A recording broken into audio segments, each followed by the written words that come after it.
Hi, hello, வணக்கம் மக்களே! நான் உங்கள் இன்ட்ரோவர்ட் பொண்ணு. என்னடா கிட்டத்தட்ட 1 மாசம் ஆச்சே, ஆளையே காணோமே! ராபிட் ஹோல்குள்ளேயே விழுந்துட்டேனா? அப்படின்னு தானே யோசிக்கிறீங்க.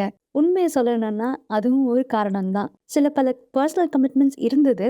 ஆனா, பெரும்பாலும் சீரியஸ் அப்படிங்கிற அடிக்ஷனுக்குள்ள மாட்டிட்டேன். டிவி சீரிஸ் மட்டும் இல்ல, சில பல புக்ஸும் கூட.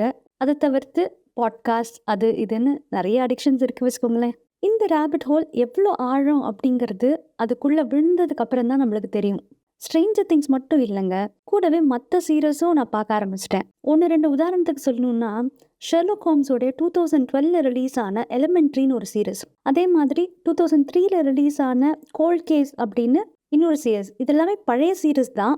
இப்ப தான் பார்க்க ஆரம்பிச்சேன். ஆனா ரொம்ப அடிக்டிவ். இதுல என்னன்னா, அது பாட்டுக்கு ஓடட்டும். அது கூடவே நம்ம வேலைகள செய்யலாம், வொர்க் பண்ணலாம் அப்படின்னு தான் செய்வோம். நம்மளால வொர்க்கும் நல்லா செய்ய முடியும். ஆனா, இந்த டிவில ஓடுற சீரிஸ் ஏதோ நம்ம வீட்ல இருக்கிற இன்னொரு கேரக்டர் மாதிரி சதா சர்வ காலமும் ஓடிட்டே இருக்கும். சைலன்ட் பார்ட்னரா இருந்தா கூட பரவால்ல. அது ரொம்ப நாய்ஸி பார்ட்னர் வேற. இதுக்கு பேர் பேக்கிரவுண்ட் வாட்சிங்ன்னு சொல்லுவாங்க. ஆம்பியன்ஸ் வாட்சிங்ன்னு கூட சில பேர் சொல்லுவாங்க.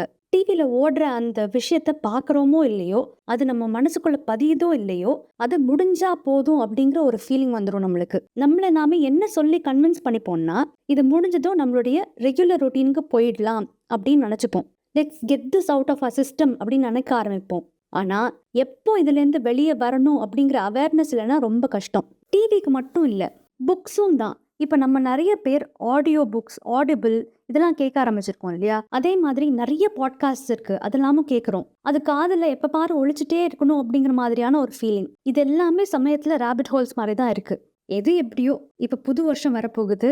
என்னுடைய ஃபர்ஸ்ட் அண்ட் இம்பார்ட்டன்ட் ரெசல்யூஷன் என்னன்னா, நான் ஏற்கனவே டிசைட் பண்ணினேன். At least 2 videos per week publish பண்ணியே ஆகணும் அப்படிங்கிறது தான். போக போக ஃப்ரீக்வன்சி இன்க்ரீஸ் பண்ண ட்ரை பண்றேன் கண்டிப்பா.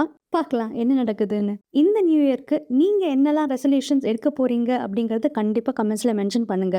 கூடிய சீக்கிரம் சுவாரஸ்யமான ஒரு எபிசோட்ல சந்திக்கலாம். Happy new year!